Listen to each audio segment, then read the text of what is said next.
हम लोग जानने वाले हैं ज्योग्राफी का क्लास 6 से लेकर 12 तक एनसीईआरटी साठ संग्रह का क्लास होता है डेली।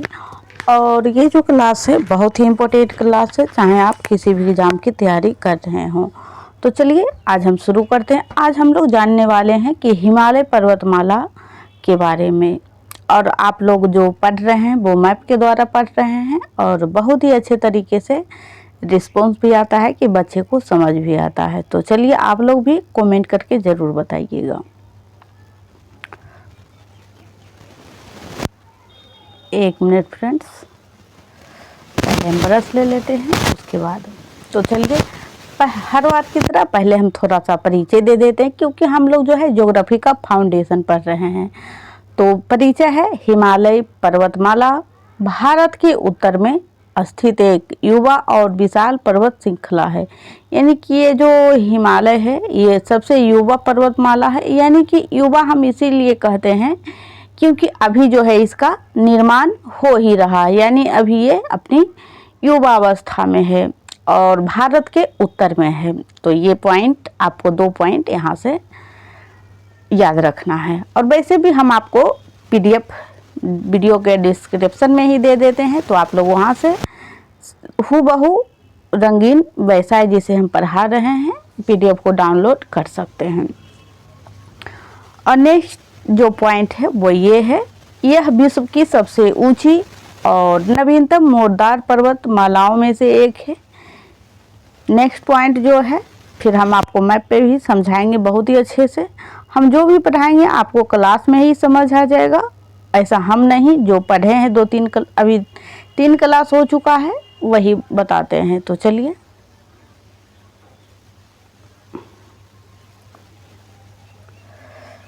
स्पीड अगर आपको ज़्यादा लग रहा हो तो आप लोग भी अपना मोबाइल में जो है स्पीड कमा सकते हैं।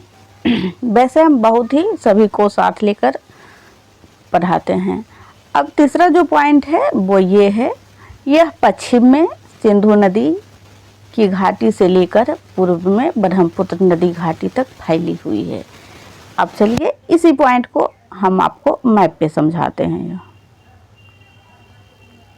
जैसे कि यहाँ पे जो है सिंधु नदी निकलती है, ये देखिए ये है सिंधु नदी। और इसके पश्चिम से लेकर के पूर्व में यहाँ पे जो है अरुणाचल प्रदेश तक, अरुणाचल प्रदेश से ही ब्रह्मपुत्र नदी, ये जो नदी है ब्रह्मपुत्र नदी भारत में प्रवेश करती है। तो हिमाचल के जो पूर्व में अगर पूछा जाए कि हिमालय जो पर्वतमाला है उसके पूर्व में कौन सी नदी है, तो ब्रह्मपुत्र नदी इसका राइट आंसर हो जाएगा। और क्वेश्चन जो है फ्रेंड्स अब इसी तरह से एग्जाम में डीपली जाकर पूछा जाता है। और अगर आपसे पूछा जाए कि हिमालय के पश्चिम में कौन सा पर्वतमाला है यानी कि नदी है, तो वो हो जाएगा सिंधु नदी। पूर्व में ब्रह्मपुत्र नदी जो कि अरुणाचल प्रदेश से भारत में यानी कि प्रवेश करती है, और पश्चिम में सिंधु नदी। तो चलते हैं नेक्स्ट पॉइंट।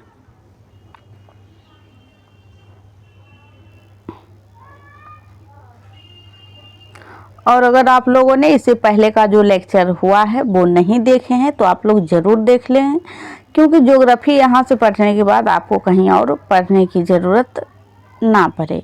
बस आप पीडीएफ का रिवीजन करते रहें या फिर क्लास को ही रिपीट कर लें। नेक्स्ट पॉइंट जो है ये वाला वो ये है, यह पश्चिम में, ये तो हो चुका है। नेक्स्ट ये पॉइंट है हिमालय की प्रमुख विशेषताएं। अब जो है आपका समझने वाला पॉइंट है। तो हिमालय की प्रमुख विशेषताएं जो हैं वो है, थोड़ा ऊपर कर लेते हैं पहले।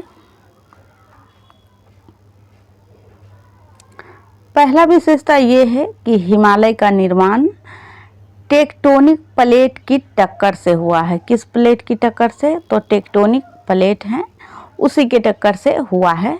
नेक्स्ट जो पॉइंट है, यह मुख्य रूप से 3 समानांतर पर्वतमालाओं में विभाजित है। यानी 3 समांतर हम इसे कहते हैं। इस प्रकार की जो लाइनें होती है इसे हम लोग समांतर कहते हैं, यानी एक के बाद एक। तो यही बातें यहाँ पे बताया गया है। आपको यहाँ पे कोई भी पॉइंट में प्रॉब्लम नहीं होगी, हम सभी पॉइंट को कवर करते जाएंगे साथ में। जैसे कि पहले है बृहद हिमालय, फिर है लघु हिमालय, और फिर जो आता है वो है शिवालिक। तो यही बात यहाँ पे लिखा हुआ है। यह मुख्य रूप से 3 समांतर पर्वतमालाओं में विभाजित है। और ये क्या है? ये हिमालय की विशेषताएं हैं। नेक्स्ट पॉइंट, तीसरा पॉइंट है, यह भारत के प्रमुख नदियां का उद्गम स्थल है। तो ये भी बहुत मुख्य बात है। ये जो है जैसे कि सतलज नदी, सिंधु नदी, ब्रह्मपुत्र नदी, ये सब जो नदियां हैं वो हिमालय से ही निकलती है। और भी कई नदियां हैं, गंगा है, तो ये सब पर्वतमाला से ही निकलती है। और ये सदाबाहिनी नदियां इसलिए होती है क्योंकि ग्लेशियर भी पिघल के यहाँ पानी जो है आती रहती है, इसीलिए। आगे आप लोग इन सब पॉइंटों को बहुत ही अच्छे से कवर करने वाले हैं, इसलिए क्लास को पेशेंस के साथ बने रहें। नेक्स्ट पॉइंट है, यह भारत के प्रमुख नदियों का उद्गम स्थल है। हिमालय जलवायु को नियंत्रित करने में महत्वपूर्ण भूमिका निभाती है। तो हाँ, हिमालय जो है वो जलवायु को बहुत हद तक नियंत्रण करती है। अगर हिमालय नहीं होता तो उधर का जो चीन तरफ का जो ठंडी यानी हवाएं हैं उत्तरी भारत का, वो वाला जो है इधर आ जाती, और हिमालय वहाँ पे है, इसलिए वहाँ की जो ठंडी जलवायु है वो इधर नहीं आ पाती है। और नेक्स्ट पॉइंट है, यह प्राकृतिक संसाधनों, जैव विभिन्नता और पर्यटन की दृष्टि से अत्यंत ही महत्वपूर्ण है। महत्वपूर्ण इसलिए है क्योंकि यहीं पे जो है हिमालय की घाटी में ही कुल्लू मनाली ये सब जो है अवस्थित है। आई होप आप लोगों को समझ आ गया होगा। और आप लोग डिस्क्रिप्शन में क्लास बंद होने के बाद PDF को डाउनलोड कर सकते हैं। और वीडियो अच्छा लगे तो लाइक, शेयर, सब्सक्राइब, चैनल को तो आप सब्सक्राइब कर ही लें, क्योंकि वीडियो को लाइक करें। अगर आपको अच्छा लगता है तो करें, नहीं लगता है तो आप नहीं करें, लेकिन सब्सक्राइब इसलिए कर लें क्योंकि आपको इस चैनल पे सभी चीज़ें मिलने वाली है। MCQ भी हम ज्योग्राफी का करवा चुके हैं। History, polity, Bihar special, current affairs साप्ताहिक होता है। बहुत ही अच्छे क्वेश्चन होते हैं और बहुत ही कम समय में आपको सिलेबस या रिवीजन कर सकते हैं। चलते हैं नेक्स्ट।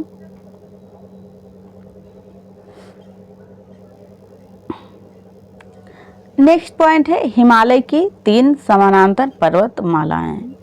अब यहाँ देखिए आप, हिमालय की जो 3 समानांतर पर्वतमालाएं हैं वो कौन कौन सी है वो तो हमने बता ही दिया आपको, लेकिन अब हम इसे अच्छे से पढ़ेंगे। पहला हो जाएगा महान हिमालय। तो महान हिमालय को कई बार एग्जाम में पूछा जा चुका है ये वाला, कि महान हिमालय को और किस नाम से जाना जाता है। तो महान हिमालय को बृहद हिमालय के नाम से भी जाना जाता है।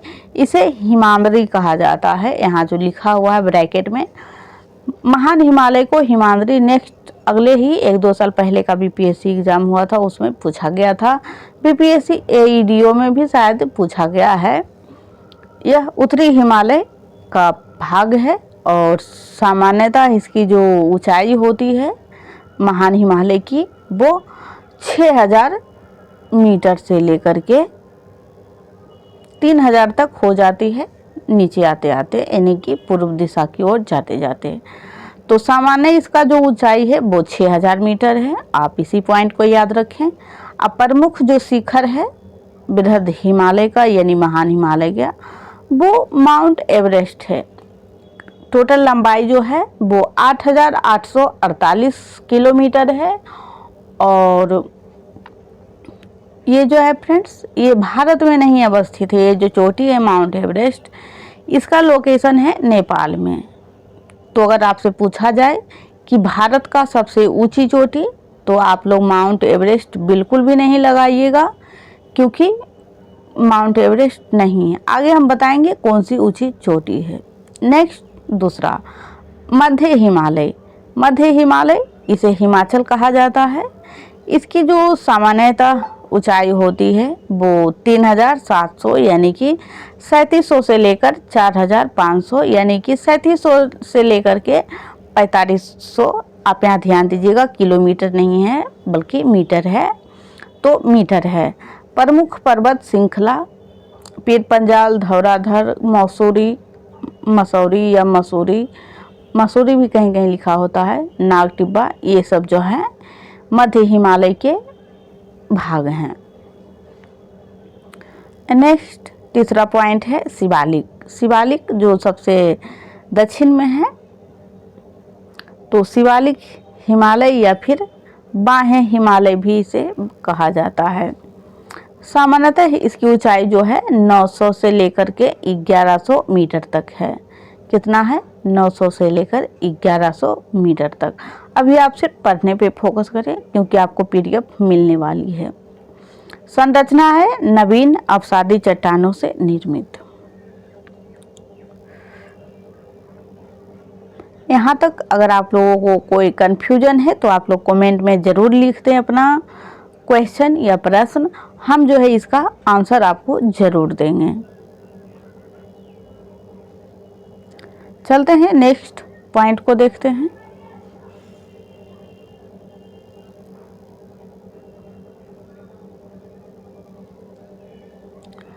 नेक्स्ट पॉइंट है प्रमुख शिखर। माउंट एवरेस्ट, इसकी ऊंचाई हमने ऊपर ही बताया था 8,848 मीटर और ये नेपाल में अवस्थित है। नेक्स्ट है केटू। केटू की जो ऊंचाई है वो 8,611 मीटर है और ये जो है जम्मू कश्मीर में अवस्थित है और भारत की सबसे ऊंची चोटी यही है। और नेक्स्ट है कंचनजंगा। कंचनजंगा जो है 8,586 मीटर है और इसकी ऊंचाई, और ये जो अवस्थित है ये है सिक्किम में अवस्थित। एक है लहोतसे 8,516 मीटर और ये जो है नेपाल में अवस्थित है। नेक्स्ट है मकालू। तो मकालू का है 8,400। क्योंकि हम इसको इसलिए बता रहे हैं फ्रेंड्स क्योंकि एग्ज़ाम में जो है पूछ लिया जाता है कि सबसे ऊंची चोटी के घटते क्रम में लिखें या फिर बढ़ते हुए क्रम में सजाएं, तो इसलिए जो मेन पॉइंट था 6 इसीलिए लाए थे। तो मकालू 8,485 मीटर है और ये कहाँ पे है मकालू? तो ये नेपाल में है। तो पहले क्या है? पहले नंबर पे आ जाएगा, हम यहाँ पे लिख देते हैं माउंट एवरेस्ट, फिर आ जाएगा केटू, फिर आ जाएगा हम के लिख देते हैं कंचनजंगा, फिर लहोतसे एल और फिर मकालू यानी कि एम। तो आप इसे इस प्रकार से याद रख सकते हैं के एल एम के दो भाग में इसे आप डिवाइड कर सकते हैं और ये जो है घटते हुए क्रम में है एम के और के एल एम। अब देखते हैं नेक्स्ट पॉइंट। नेक्स्ट पॉइंट है प्रमुख दर्जे।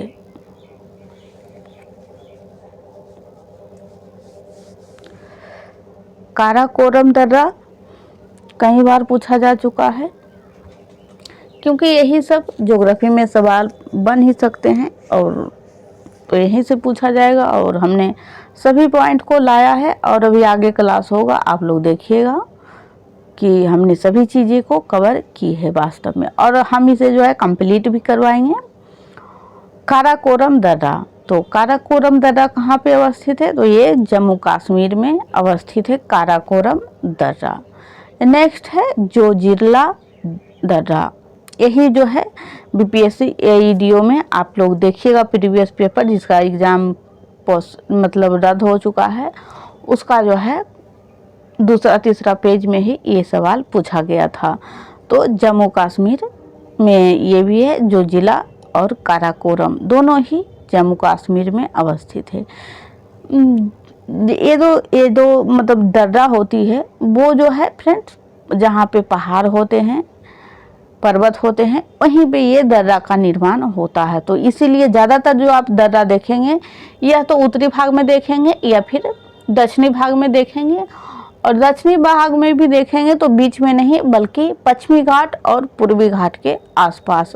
और एक दो दर्रा जो मिलेगा आपको वो मिलेगा अरुणाचल प्रदेश, सिक्किम यानी कि पूर्वी जो भारत का क्षेत्र है उसमें।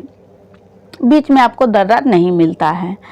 तो काराकोरम जम्मू कश्मीर, जो जिला जम्मू कश्मीर, सिपकिला दर्रा हिमाचल प्रदेश, नाथुला दर्रा जो कि सिक्किम में अवस्थित है, और बोमडिला दर्रा जो कि अरुणाचल प्रदेश में अवस्थित है। नेक्स्ट पॉइंट है प्रमुख नदियाँ, यानी कि प्रमुख नदियाँ जिसका कि उद्गम स्थल हिमालय है या फिर उत्तरी भाग है। तो सिंधु जो कि तिब्बत से निकलती है, मानसरोवर एक झील है उसी के पास से निकलती है सिंधु नदी। और बात करते हैं नेक्स्ट गंगा नदी की। तो ये जो गंगा नदी है ये गंगोत्री ग्लेशियर से निकलती है। नेक्स्ट यमुना जो कि गंगा की सबसे बड़ी सहायक नदियां हैं यमुना, और ये जो निकलती है ये यमुनोत्री ग्लेशियर से निकलती है। नेक्स्ट है ब्रह्मपुत्र। तो ब्रह्मपुत्रा जो है ये मानसरोवर के पास से निकलती है और ये भी तिब्बत से ही निकलती है। तो सिंधु हो ब्रह्मपुत्र हो दोनों ही मानसरोवर झील के पास से निकलती है तिब्बत से। नेक्स्ट सतलज है। सतलज जो है ये राक्षस ताल के पास से निकलती है और ये भी तिब्बत से ही निकलती है। आप लोग अभी तक वीडियो को लाइक नहीं किए हैं तो लाइक कर दें। अगर क्लास अच्छा लग रहा हो तो कमेंट में हमें ज़रूर बताइएगा।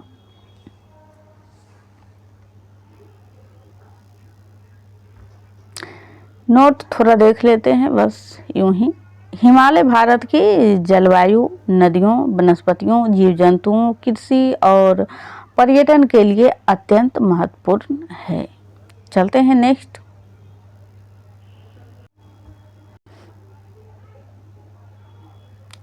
हिमालय की प्रमुख श्रेणियाँ, यानी कि हिमालय जो 3 भागों में बटा था, हमने बोले थे, हम पहले ही बताए थे कि हम आप इसको विस्तार से भी पढ़ाएंगे, क्योंकि क्वेश्चन बस वही 3 पॉइंट से नहीं आते हैं बल्कि और भी इससे क्वेश्चन बनते हैं। तो चल देते हैं। अभी तक आप लोगों ने बिहार पीएससी सेंटर को सब्सक्राइब नहीं किया है तो आप लोग कर लें।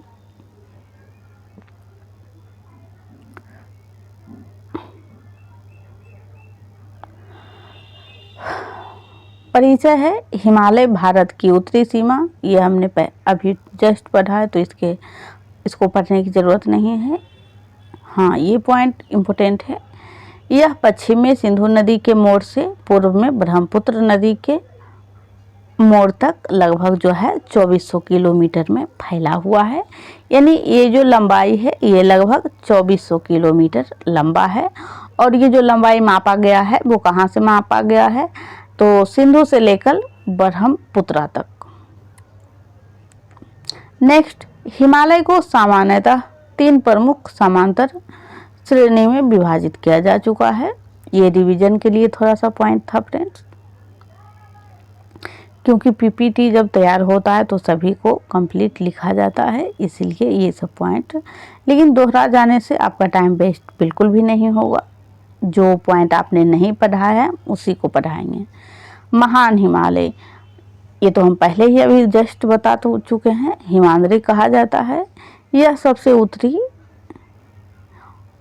एवं सबसे ऊंची श्रेणी है। इसे आंतरिक या हिमालय की मुख्य श्रेणी भी, हाँ ये पॉइंट आपके लिए इम्पोर्टेंट है यहाँ वाला, इसे आंतरिक या हिमालय की मुख्य श्रेणी भी कहा जाता है। नेक्स्ट पॉइंट है, इसकी औसत ऊंचाई 6000 मीटर से अधिक है। नेक्स्ट है, ये बहुत ही इम्पोर्टेंट पॉइंट है कि महान हिमालय के अंतर्गत कौन कौन सी चोटी आ जाती है। तो प्रमुख पर्वत शिखर माउंट एवरेस्ट, कंचनजंगा, नंदा देवी, धौलागिरी, मकालू, यमनसालू और अन्नपूर्णा। तो ये जो चोटियां हैं ये महान हिमालय के चोटियां हैं सारे। और पूछा जाता है एग्जाम में कि इनमें से कौन सी चोटी महान हिमालय के भाग नहीं है। तो आप इसे हल्के में बिल्कुल भी ना लें, आप एक एक एक चोटी को ध्यान से पढ़ें। फिर से हम रिपीट करते हैं, माउंट एवरेस्ट, कंचनजंगा, नंदा देवी, धौलागिरी, मंसालू, अन्नपूर्णा, ये सब महान हिमालय की चोटी है।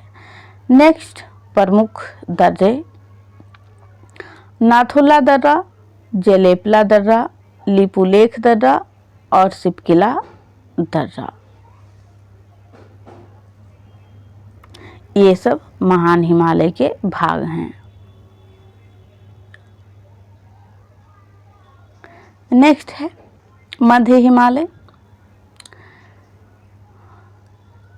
इसे हिमालय की लघु हिमालय श्रेणी भी कहा जाता है। इसकी औसत ऊंचाई 3700 से 4500 मीटर है। इसमें कई समानांतर श्रेणियां एवं घाटियां स्थित है। प्रमुख जो श्रेणियां हैं वो है पीर पंजाल, धौलाधर, मुसौरी होगा फ्रेंड्स, मंसूरी, नाग टिब्बा, ये सब। प्रमुख घाटियाँ कश्मीर घाटी, कांगड़ा घाटी, कुल्लू घाटी, दून घाटी, और ये घाटी से क्वेश्चन एग्जाम में बन चुके हैं। फिर से देखें, कश्मीर घाटी, कांगड़ा घाटी, कुल्लू घाटी और दून घाटी, यानी कि 3 जो घाटियां हैं वो क से हैं, कुल्लू, कश्मीर, कांगड़ा और ये सब, और एक है दून। तो ये चारों जो हैं ये मध्य हिमालय के भाग हैं। नेक्स्ट है शिवालिक, जिसे कि बाह्य हिमालय भी कहा जाता है। तो यह सबसे दक्षिण एवं सबसे निम्न श्रेणी है, यानी कि निम्न इसलिए है कहा जाता है क्योंकि ऊंचाई जो है घटता जाता है। इसे उप हिमालय या बाह्य हिमालय भी कहा जाता है। इसकी औसत ऊंचाई 900 से लेकर 1100 कहीं रहता है लिखा हुआ, कहीं 1200। पहाड़ को तो कोई नापने नहीं जाता है, बस वो एक अनुमानित डेटा होता है। यह नवीनतम एवं कम ऊंचाई वाली श्रेणी है और प्रमुख जो विशेषताएं हैं इसमें दून घाटियां एवं तराई क्षेत्र मतलब अवस्थित। तराई क्षेत्र किसे कहा जाता है? तो जब नदियां निकलती है तो यहाँ पे बहुत सारी दलदली भूमि बन जाती है, उसी को।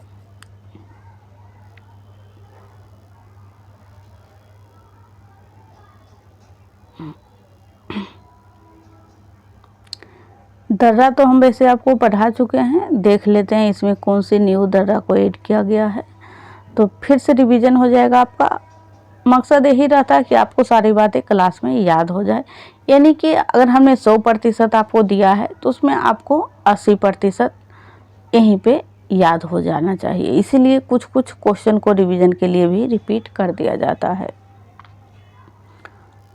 तो नाथुला दर्रा सिक्किम हो जाएगा, जेलेपला दर्रा अरुणाचल प्रदेश हो जाएगा, लिपुलेख दर्रा उत्तराखंड हो जाएगा, सिपकिला दर्रा हिमाचल प्रदेश हो जाएगा, काराकोरम लद्दाख में हो जाएगा और खारदुंगला दर्रा लद्दाख में हो जाएगा।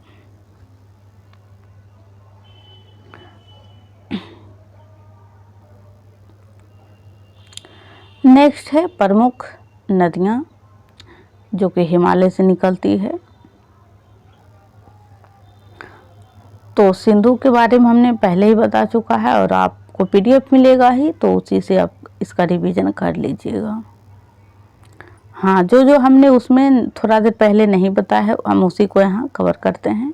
जैसे कि काली नदी, तो काली नदी जो निकलती है ये उत्तराखंड से निकलती है। और नेक्स्ट है रावी। रावी नदी जो है ये रोहतांग दर्रे के पास से निकलती है। रावी नदी कहाँ से निकलती है? तो रोहतांग दर्रे के पास से निकलती है। बात करते हैं ब्यास नदी की, तो ब्यास नदी भी रोहतांग दर्रे से निकलती है, यानी कि ब्यास नदी रावी नदी दोनों जो है रोहतांग दर्रे से निकलती है। सतलज जो है ये राक्षस ताल के पास से निकलती है और हमने ये दोनों के बारे में पहले ही बता चुके हैं, गंगा और यमुना के बारे में। नेक्स्ट है प्रमुख पर्वत शिखर। तो ऊंचाई भी आपको हमने पहले ही बता चुके हैं, तो इसको आपको पढ़ने की यहाँ पे कोई ज़रूरत नहीं है। तो फ्रेंड्स, आज हम लोग जो है क्लास को यहीं पे रहने देते हैं और वीडियो को आप लोग अभी जस्ट जा कर के शेयर कर देंगे ताकि और भी लोग जुड़ सकें, क्योंकि बच्चे जब ज़्यादा से ज़्यादा आते हैं तो हमें जो है ऊर्जा मिलती है और हम और अच्छे से अच्छे करने का प्रयास करते हैं। अगर बच्चे की तरफ से रिस्पॉन्स अच्छे नहीं होते हैं तो थोड़ा लगता है कि हमारे शायद क्लास पढ़ाया हुआ अच्छा नहीं लगा होगा, इसलिए तो इसीलिए ज़्यादा से ज़्यादा शेयर करें, लाइक करें, कमेंट करें और पढ़ते रहें।